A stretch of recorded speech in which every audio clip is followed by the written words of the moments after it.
আমি মনে করি যে সবারই তফসিলকে পদত্যাগ করা উচিত একটা স্বচ্ছ এবং সুষ্ঠু কোনো প্রকার প্রভাবমুক্ত নির্বাচন আয়োজনের জন্য। যাদেরই রাজনীতি করার ইচ্ছা আছে সবাই শুধু হয়তো ইয়ার কারণে পরিচিতি বেশি হওয়ার কারণে আমার বা মাহফুজ ভাই বা ছাত্র উপদেষ্টাদের কথা বলে থাকেন, কিন্তু এই সরকারে তো আরও অনেকে আছেন যাদের পূর্ববর্তী রাজনৈতিক পরিচয় আছে, এখনো হয়তো আছে এবং সামনেও রাজনীতি করবেন কিংবা নির্বাচনও করবেন। সরকারের বিভিন্ন জায়গায় হয়তো আরও অনেক এরকম আছেন।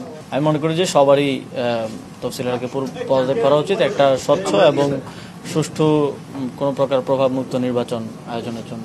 নির্বাচনকালীন বলতে আমি বুঝিয়েছি যে তফসিল ঘোষণার পরবর্তী সময়টাকে আমি বলছি। নির্বাচনকালীন বলতে অন্য কোনো সরকারের কথা আমি বলি। এই সরকার তার নিরপেক্ষতার স্বার্থে আমি মনে করি যারাই রাজনীতি করতে চায়, শুধু ছাত্র উপদেষ্টারা না, আর যারাই চাইবে তাদেরই উচিত নির্বাচনের সময়টাতে না থাকা, যাতে করে কোনোভাবেই নির্বাচনটা প্রস্তাবিত না হয়। যেহেতু আমাদের মাননীয় প্রধান উপদেষ্টা বারবারই বলছেন যে আমরা ইতিহাসের একটা শ্রেষ্ঠ নির্বাচন উপহার দিতে চাই, আর সেটা আমরাও চাই। যেহেতু আমরা এই সরকারের অংশ, এই ঐতিহাসিক দায়িত্ব আমাদের উপরে থাকবে যদি নির্বাচনটা সুষ্ঠু না হয়। তো সরকারের সিদ্ধান্ত, এবং এই বিষয়ে আসলে আমি টকশোতে র্যান্ডমলি কথার সময় বলেছি, এই বিষয়ে সরকারের ভিতরেও আমাদের চূড়ান্ত সিদ্ধান্ত হয়নি।